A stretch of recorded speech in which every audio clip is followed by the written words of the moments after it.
So call aunty, আমি ওনার অ্যাক্টিংটা just দেখাই। হ্যাঁ, আপা ভালো আছেন? হ্যাঁ ভালো আছি। আপনি কে? চিনতে পারলাম না। ও আপনি ঢেঁড়সের মা? এই ঢেঁড়সের মাকে বলছে কে ভাই? তুই 7 বছর পর আমার মাকে এসে এগুলা বলতে। আমি এটা গুড ওয়েতে বলছি যে হ্যাঁ আমি করি, আমি তো ওইভাবে বুঝি নেই যে এটা নিয়ে এত ট্রোল হয়ে যাবে। এটা আমি কেন বলছি যে আমার বয়ফ্রেন্ড আমাকে সাপোর্ট করে, আর আমার কি লজ্জা শরম নাই? আমি তোমাকে একটা কথা বলি, আমার আম্মু একজন টিচার। আমার আম্মু আগে অনেক স্টুডেন্ট পড়াইছে। সো আমরা আগে হচ্ছে উত্তরার একটা জায়গায় থাকতাম। সো ওখানকার একটা আন্টি, সো কল আন্টি, আমি ওনার অ্যাক্টিংটা জাস্ট দেখাই। হ্যাঁ, উনি হচ্ছে আমরা উত্তরা থেকে আসছি নারায়ণগঞ্জ, 7 বছর হবে। সো এই 7 বছরে উনি একটা সিঙ্গেল টেক্সট দেয় নাই, একটা মেসেজ দেয় নাই, কল তো দূরের কথা, উনি নিজে। সো ওনার মেয়েকে আমার আম্মু পড়াইছে আর কি। সো উনি এই 7 বছর পরে, এই অ্যাক্সিডেন্টের পরের দিন, যেদিন আমার জিনিসটা ভাইরাল হয়, পরের দিন আমার আম্মুকে কল করে, আপা ভালো আছেন? হ্যাঁ ভালো আছি। আপনি কে? চিনতে পারলাম না। আমি ওই যে উত্তরা থাকতাম, আপনার প্রতিবেশী, আপনি আমার মেয়েকে পড়াইছেন। ও আপনি ঢেঁড়সের মা? নামটা বলবো না, আপনি ঢেঁড়সের মা? বলছি হ্যাঁ হ্যাঁ ঢেঁড়স, আপনি তো আমার মেয়েকে পড়াইছেন। বললাম জি আপা, বলেন কেমন আছেন, কি খবর? সো উনি আমার এসএসসি রেজাল্টের টাইমে কল দিছিল একবার, আর হচ্ছে এই 2 বছর পর একবার। সো গত বছর কল দিছে, জাপা আপনার মেয়ে কি পাইছে, ওই একবার কথা শেষ। এনে কয়দিন আগে কি পাইছিলা তুমি? আমি গোল্ডেন A+ পাইছিলাম সায়েন্স থেকে। বাহ চমৎকার। হ্যাঁ, সো এরপর আর কথা হয় নাই, খোঁজ খবর নেই। এই যে 2 বছর পর, আপা ভালো আছেন? জি ভালো আছি। আপনার মেয়ে ভালো আছে? হ্যাঁ ভালো আছে। আপা আপনার মেয়েকে দেখলাম কলেজ ড্রেস পরা ইন্টারভিউ দিচ্ছে, আপনার জন্য খুবই খারাপ লাগতেছে। আপনার মেয়ের জন্য আপনার মান সম্মান সব চলে গেছে, রেপুটেশন নষ্ট হয়েছে। এই ঢেঁড়সের মাকে বলছে কে ভাই? তুই 7 বছর পর আমার মাকে এসে এগুলা বলতে। তুমি আসছো যেহেতু, একটা সিম্প্যাথি দাও, বা আমি উনার মেয়ে তো আমার সমানই, বা তুমি বুঝাও যে আপা যা হয়েছে, হিংসা জিনিসটা আমি তোমাকে বুঝাইতেছি যে যা হয়েছে ভুলে যান, বা এটা কিভাবে কাভার আপ করেন ওইটা ট্রাই করুন। বাট না, উনি তো আসছে 7 বছর পর আমার আম্মুকে কথা শোনাইতে। সেগুলো হিংসা ছাড়া একটা মানুষ 7 বছর পরে এসে আপনাকে, আপনার মেয়েকে নিয়ে অপমান করবে, এটা ডেফিনেটলি হিংসা আমার কাছে মনে হয়। কিন্তু তোমার আম্মু কিভাবে ডিল করেছে বিষয়টা? আমার আম্মু, তোমাকে যে বললাম আমার বাবা যতটা স্ট্রং বা ঠান্ডা মাইন্ডে প্লে করতে পারে, আমার মা অতটা না। আমার আম্মু খুবই সফট পারসন, খুবই, মানে আমার আম্মু অনেক সফট, মানে বলে বোঝানো যাবে। উনি কিছু লিখে মানে কান্না করে দেয়। হ্যাঁ, তোমার এই ঘটনায় এটা তো নেগেটিভলি বেশি ছড়িয়েছে, তো এখানেও কি আন্টি খুব স্যাড?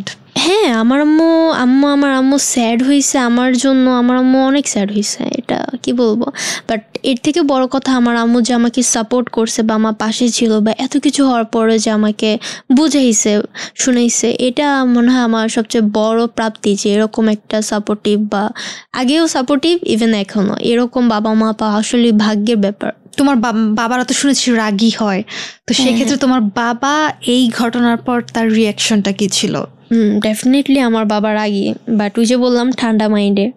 আমাকে বলছে যে যেহেতু তুমি একটা ভুল করে ফেলছো, ওটা নিয়ে তো আমরা কিছু করতে পারবো না, কারণ আমার যদি ভাইরাল হওয়ার ইচ্ছা থাকতোই, আমি এটা পসিবলই না, কারণ উনারা আসবে আমাকে বলবে, আমি তো সেকেন্ড ইয়ারে পড়ি বা এরকম কিছু হবে, আমি বুঝি নাই। আর অ্যাটেনশন স্নেক করার ব্যাপারটা হচ্ছে, আমার তো অলরেডি 70K ফলোয়ার আগেই ছিল। সো আমার মনে হয় না আমি এগুলোর জন্য ভাইরাল হব। সো বাবা হচ্ছে বলছে যে কেয়ার করার, যা হওয়ার হয়েছে, আমরা তোমার পাশে আছি, তুমি নিজেকে গুছাও, যে এই ভুল থেকে শিক্ষা নাও, যে তুমি লাইফে আর এটা করবা না কখনো, এমন কিছু। শিক্ষা কি নিয়েছো কি মনে হয়? ডেফিনেটলি শিক্ষা। এটা আমার লাইফে, আমি খুবই চঞ্চল। সো আমার লাইফে আমি অনেক বড় বড় মিস্টেক করছি। আমার পাস্টে আমি খুবই উদ্ভট কাজ করছি। কেমন কি উদ্ভট কাজ করেছো? উদ্ভট কাজ বলতে কি, এই যে যেমন কথাবার্তা, আমি অনেক এক্সট্রোভার্ট, যে কোথায় কি বলতে হয় আছে না, যে ব্রেন খাটিয়ে এটা এভাবে বলি, ওটা বুঝি না, যা বলি মুখের উপর বলে ফেলি, এই টাইপের। এটা বলা যতটা ইজি, করাটা ইজি না। এটার জন্য অনেক কথা শুনতে হয়, অলরেডি আমি হইতেছি।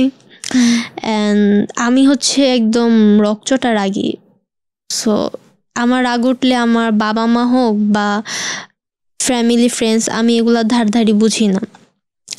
এটা বড়রা খুবই বেয়াদবিভাবে নেয়, এটা আসলে এক ধরনের বেয়াদবি। বাট এখন যত বড় হইতেছি এগুলো থেকে অনেক কিছু শিক্ষা নিতেছি, নিজেকে ওভাবে প্রিপেয়ার করতেছি যাতে নেক্সট টাইম লাইফে এই ভুল না করি। কিন্তু এই যে মানুষ এত ট্রোল করছে, এত কথা বলছে, অবশ্য সেই ট্রোলের সুযোগটাও নিশ্চয়ই আমাদের যে ট্রোল হয় তারও একটা দায়বদ্ধতা থাকে, সে সুযোগ তৈরি করে দেয়।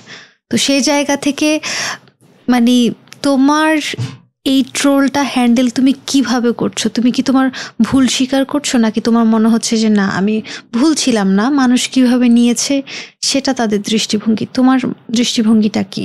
ওয়েল, আমি আসলেই ভুল ছিলাম বিকজ অফ আমি আমার কলেজ ইউনিফর্ম পরে ইন্টারভিউটা দিয়েছি।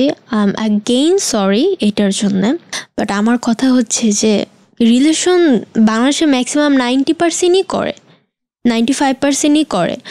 আমি এটা গুড ওয়েতে বলছি যে হ্যাঁ আমি করি, আমি তো ওভাবে বুঝি নেই যে এটা নিয়ে এত ট্রোল হয়ে যাবে।